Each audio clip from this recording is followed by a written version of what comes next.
देखो ये क्वेश्चन क्या दे रखा है हमें कि कोई क्वाड्रेटिक इक्वेशन है 10th क्लास, जरा ध्यान से देखो। कभी भी किसी प्रॉब्लम को करते हैं सबसे पहले क्वेश्चन को समझते हैं, आराम से समझिए उसको। समझ में आ रहा है? मिस्टेक कहीं भी हो सकती है, बुक में हो सकती है, बहुत सारी मिस्टेक आपने निकाली है, एनसीईआरटी में भी निकाली है, अदर बुक्स में भी निकाली है, अच्छे अच्छे पब्लिशर है उनकी बुक्स में आपने मिस्टेक निकाली है। पहले क्वेश्चन को आराम से पढ़िए, पहले उसे समझिए, फिर उसके बाद करिए, ठीक है। इस क्वेश्चन को कराने का एक मकसद और है, एक के की वैल्यू को हम किस हिसाब से फाइंड आउट करते हैं वो देखना होता है, ठीक है। हमें पहले क्वेश्चन देख लो, हमें ये दे रखा है क्वाड्रेटिक इक्वेशन, एक ये है ऊपर एक नीचे है, ये दोनों क्वाड्रेटिक इक्वेशन है। हमें के की वैल्यू निकालनी है, वो पॉजिटिव होनी चाहिए, एक कंडीशन ये है, और दूसरी ये है कि वो इस हिसाब से होनी चाहिए कि जो रूट्स हैं वो हमारे रियल होने चाहिए। वो रूट्स क्या होने चाहिए? रियल होने चाहिए।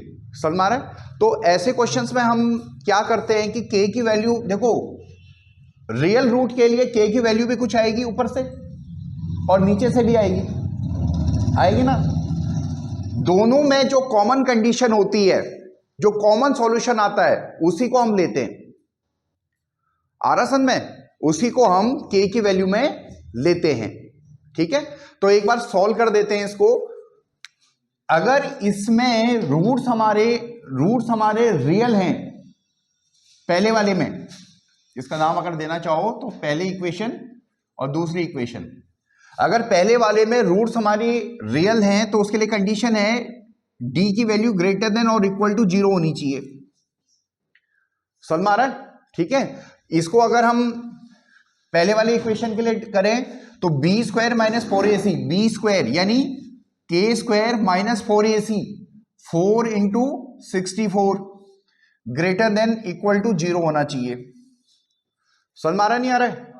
ठीक है। अब देखो जब हम इसको सॉल्व करें, ये क्या है देखो, के स्क्वायर माइनस 8 और 2 यानी 16 का square is greater equal to 0। अरे गॉट माई पॉइंट? समझ में आ रहा है? जब हम इसको सॉल्व करेंगे, देखो इसको, ये बहुत इंपॉर्टेंट है देखना। यहां पे बेशक क्वेश्चन बड़ा सिंपल बन रहा है, बट ये कंसेप्ट बड़ा इंपॉर्टेंट है। ये गॉट माई पॉइंट ना। अब इसको सॉल्व करना है हमें कि के की क्या क्या वैल्यू पॉसिबल हो सकती हैं। पॉजिटिव लेंगे और बात की बात है, ठीक है। तो हम इसको, एक फॉर्मूला हमारे पास ए स्क्वायर माइनस बी स्क्वायर, उस पर फिट कर देते हैं। अरे हाँ या ना? ए स्क्वायर माइनस बी स्क्वायर पे फिट किया ना, तो ए माइनस बी और ए प्लस बी दो फैक्टर बने, तो ये बना हमारे पास के माइनस 16 और के प्लस 16 ग्रेटर इक्वल टू 0। अरे गॉट माई पॉइंट ना। अब देखो के की वैल्यू क्या हो सकती है, ये बड़ी इंपॉर्टेंट है, बड़ा इंपॉर्टेंट है, ध्यान रखना। जब भी हमारे पास इस तरह का एक्सप्रेशन आता है, एक जनरल में लिख रहे हैं यहां पे, x minus a x minus b greater equal to 0, इस केस में x की वैल्यू a और b के बीच में लाइज नहीं करती। आपको कंसेप्ट ही समझ में आया मैंने क्या बोला है अभी? इसलिए मैंने इस क्वेश्चन को बोर्ड पे करवा रहा हूं, इसलिए आपके चेहरे इधर की साइड मुड़वाए कि भाई हो सकता है इसका आंसर बड़े सिंपल तरीके से निकल जाए, बट जो कंसेप्ट इसमें यूज हो रहा है वो समझना इंपॉर्टेंट है। समझ में आ रहा नहीं आ रहा है? अगर x minus a x minus b greater equal to 0 है, कुछ एक्सप्रेशन है ऐसे, तो हमारी x की वैल्यू a और b के बीच में नहीं होगी। मैं दोबारा एक डाटा से समझाने की कोशिश करता हूं आपको। देखो सपोज मेरे पास ये है x माइनस 2 और x minus 3 greater equal to 0, ये तो आया समझ में। ये एक्सप्रेशन पॉजिटिव होना चाहिए, क्या होना चाहिए? अरे गॉट माई पॉइंट। x की एक वैल्यू ले लेते हैं, मान के मैं x की एक वैल्यू ले लेता हूं 2.3, 2.5, 2.5 पुट करते ये वाला क्या है? पॉजिटिव, और ये वाला क्या? निगेटिव। तो इसका मतलब पॉजिटिव मल्टीप्लाइड बाय निगेटिव तो निगेटिव हो गया, तो इसका मतलब ये इनइक्वालिटी सेटिस्फाई नहीं हुई, क्योंकि निगेटिव आ गया भाई। वो निगेटिव तो 0 से बड़ा नहीं होता है, इसका मतलब हमारी वैल्यू 2 और 3 के बीच में नहीं होनी चाहिए।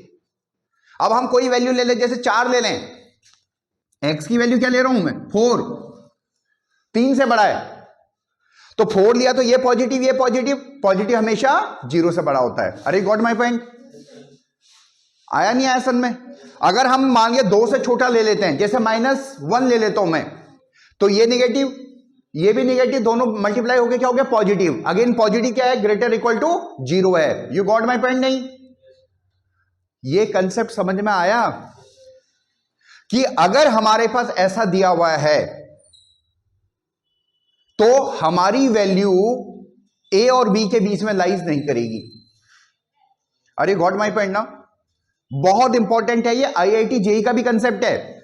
आईआईटी जेई में कोई अलग से नहीं होता कुछ, यही छोटी छोटी चीजों को आपको मजबूत करके चलना होता है। अरे गॉट माय पॉइंट ना? ठीक है, ये वाला कंसेप्ट आया समझ में? श्योर? आप देखो, इसी को मैं यहां पे लागू कर रहा हूं। वंशिका, आपका आंसर इसी पे लाइज कर रहा है। अब इसको मैं k -16 और k -16 करके ऐसे लिख दिया। You got my point? हाँ या ना? इसका मतलब वही वाला कंसेप्ट लगाया हमने, k की वैल्यू 16 और -16 के बीच में नहीं होगी। अरे गॉट माई पॉइंट ना?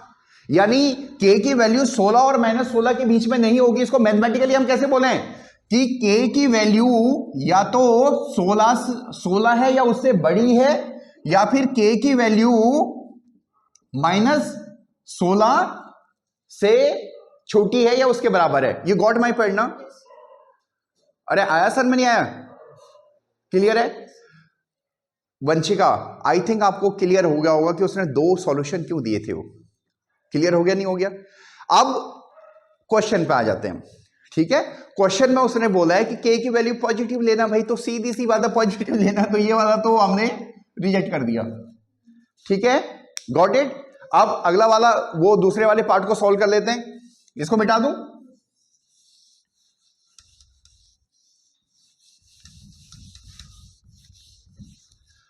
सेकंड वाले इक्वेशन के लिए b² - 4ac, वो भी वही है, उसके लिए भी क्या भाई, रूट हमारे रियल होना चाहिए, तो उसके लिए भी क्या होना चाहिए, d की वैल्यू ग्रेटर इक्वल टू 0 होना चाहिए।